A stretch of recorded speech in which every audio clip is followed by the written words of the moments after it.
Welcome, dear listeners. It's another edition of Nollywood on Radio on Top Radio 19.9 FM. And as usual, not as usual, actually. I'm alone on the show today, anchoring the show. And my name is Tomi Falade, lifestyle editor of the Daily Independent newspaper. And today I have with me Tosin to share the news of what's been happening in Nollywood. It's been a beautiful and fantastic week for Nollywood. A lot has been happening. A lot of drama, a lot of highlights, a lot of movies, a lot has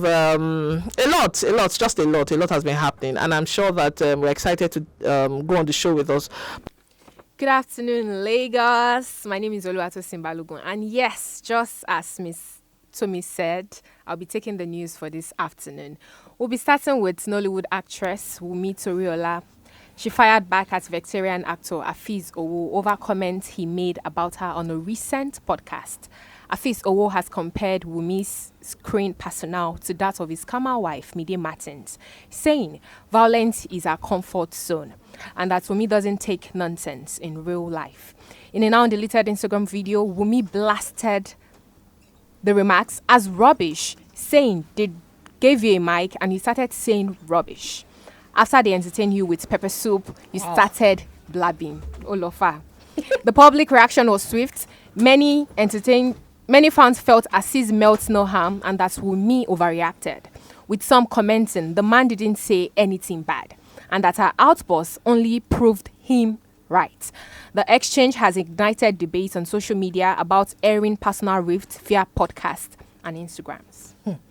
So, based on this, I think that there's a lot of bad blood between the two parties, honestly, because there are two ways to look at it.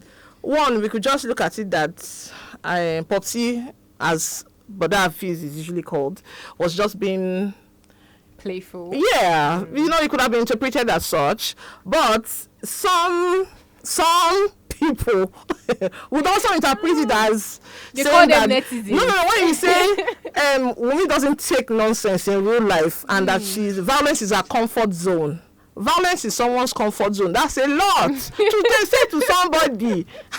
If someone should tell me now that violence is my comfort zone, that's not a good thing. Yeah.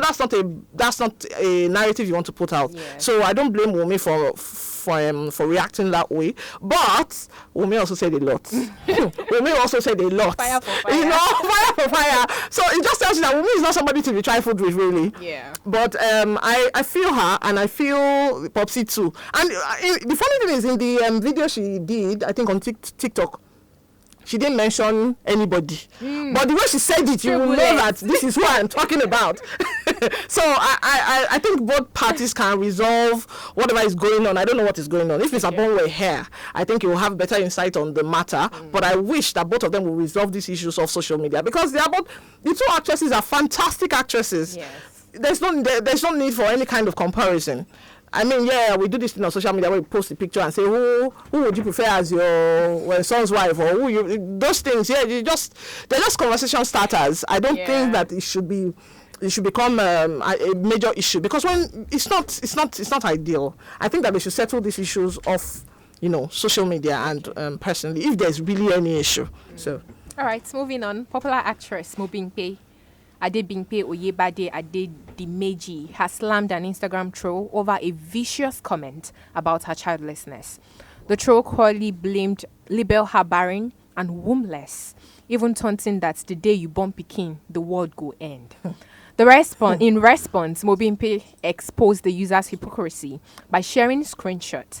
The same person has been privately begging her for help while publicly attacking her. Just imagine. The actress did not mince words, calling the individual a nuisance and confused maggots, and noted that such trolls are sad, frustrated, unloved, poor, and insecure people craving attention. She urged her fans to not waste their energy on the negativity, but to focus on her happiness by, supporting her new film titled My Miracle. She further affirmed that over here, now joy only. Bimpe's fierce comeback has been widely praised online, turning a hurtful attack into a conversation about resilience and grace. I think that Bimpe was not fierce enough, honestly, because I'm being honest. I'm being fair here. If somebody stoops so low to call you wombless and barren, that's a horrible thing to say to a woman, to anybody. It's a horrible thing to say to anybody. So to not say that to a woman, you don't know what her journey is like. Nobody knows what she's living with. Nobody knows what she's going through. Whether it's a personal choice not to get pregnant or not, you don't know. People just sit on social media and just decide that, I'm going to make judgments on your life because I have a keypad. So I think Bimpe took it quite lightly, because honestly, I think that she should have taken it further by involving the law, getting somebody arrested. It will help somebody, it's like a manual reset, to ensure that nobody comes back to do that same thing. Because it doesn't make sense to sit down behind your keypad and then type that, somebody is wombless. The person went further as saying that the day you born Peking, this world go end. What does that mean? That's just hateful. That's hate from the pit of hell. I don't know what the. And she said the person has been begging in her DM. So if you have been begging, if you had the effrontery to come and ask somebody for money, and then still come back to come and insult the person on social media because maybe the person didn't give you money. Then there's something wrong with you. Yeah, you should be checked mentally. I think Bimpe should take this matter. She shouldn't take it lightly, because one other idiot will come back again and come and say the same thing another day. Or even worse. Yeah. So I think that she should take it seriously and make sure that this person faces, the full extent. She goes the full 9 years, 11 years. How do they call it? Okay. Do the full thing. Make sure that she should treat the person. She should mess the person up legally. Let's lawsuits. No. 1 or 2 lawsuits to set everybody right.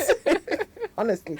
All right, moving on. In Abuja, Nollywood actor Yomi Fabiyi staged a one-man protest demanding justice for the late singer Ilerioluwa Aloba, popularly known as Mohbad. Fabiyi reportedly camped out on the streets of the capital for over 24 hours with placards urging authorities to investigate Mohbad's controversial death. The unusual solo protest has drawn mixed reactions. Many social media users accused the act of seeking publicity and labeled his actions as unnecessary. Mohbad, a rising Afropop artist, died under unclear circumstances, and Fabiyi's protest is part of ongoing calls for a thorough inquiry into the accident. Into the incident. I think at this point, Mr. Yomi Fabiyi should just, I think media people should just, once a month, we should just mention Yomi Fabiyi, because at this point, that's what is required. Because I don't understand this one man, he has done a lot already. I'm going to join you. He has done a lot already. I remember I was at a press conference that he did at Radisson. Okay. Where he invited Mohbad's brother and mother. And the thing descended into such chaos that Radisson's security had to come and take people out. That's how bad it was. So if at this point somebody is still staging a one-man protest, to what end? I think it's just seeking attention, publicity, which is why I'm saying that maybe once a month, whether he does anything or not, we just mention you've been having in the news. That would clear this, because everybody's just, the people that are talking about this Mohbad, if we don't even know what's going on anymore, they're just mocking up the waters. So I think that once a month we should mention Mr. Yomi in the news. That way we won't have to resort to such dangerous tactics to ensure that he's in the news. So that's my take on this, really, because this is becoming ridiculous for now. It's unnecessarily ridiculous, honestly. Interesting. But really, I feel like maybe he did that because of the, there's a lot going on online about the death. There's too much already. And he has done too much. In fact, some people are already saying that he's just using it as a money-making venture. And I'm beginning to agree. It's beginning to look like that, because why? One-man protest. After everything, press conferences, ring light setting, different things, on one person's matter, on this matter. Even the people that started this matter have left the matter alone. All right, moving on. Victorian Nollywood actress Beju Ogumola has been bereaved of her only child, Ayomikun Shino, with actor Sunday Omobolanle, popularly known as Papa Luwe. The 24 Papa Luwe. Okay. Papi Luwe. Yes. Okay. The 24-year-old Shino tragically died after reportedly sleeping in a bathroom when no one else was home to help. The sad news was confirmed by actor Odunlade Adekola, who offered condolences on Instagram, and by Sheun Oloketsuyi, founder of the Born Awards, who described it as such a sad day. Family friends noted that Shino has just completed Nigerian's Mandatory Youth Service (NYC) and was living abroad before the accident.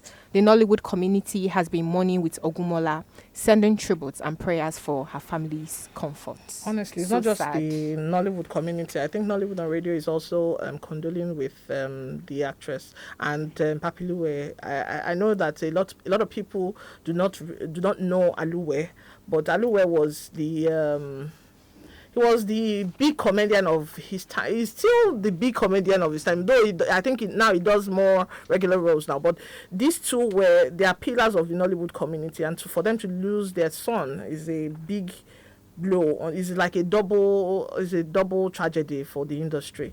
I pray that the family is able to withstand this loss, because it's a big loss. Our only son.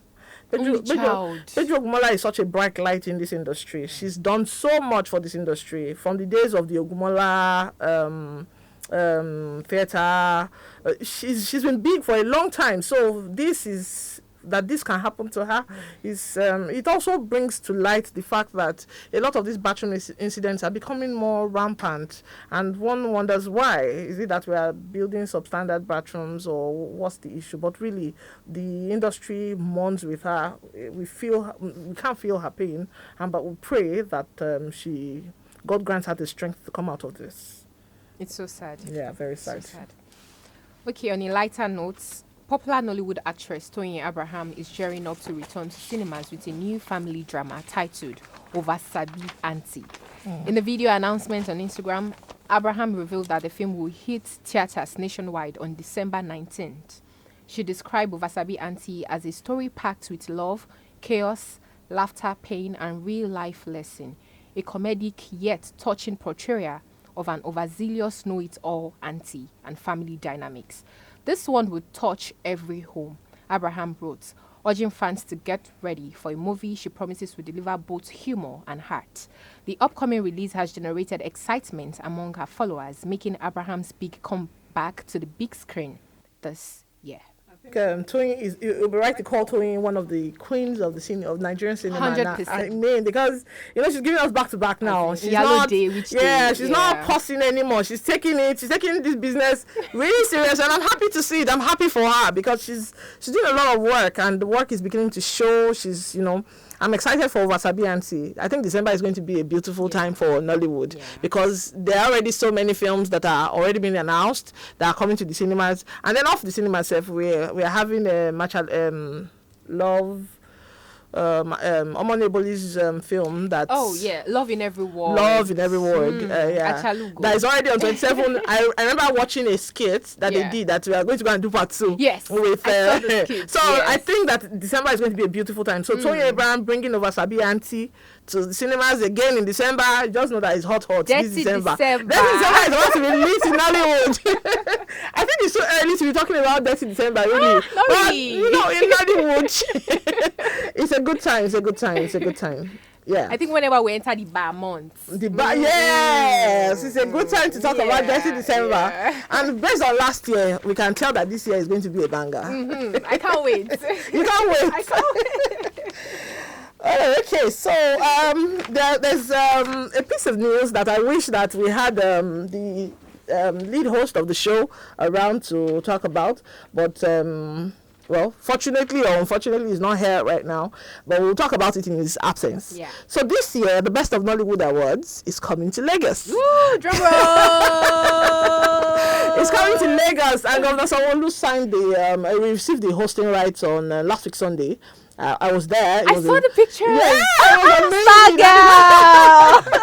and the governor was quite excited, And there's a lot that is going to go on with the Best of Nollywood Awards, Born Awards this year. Aside, it's in the 17th year, and this is the 25th 2005 edition, and 2025 edition, and the 17th edition.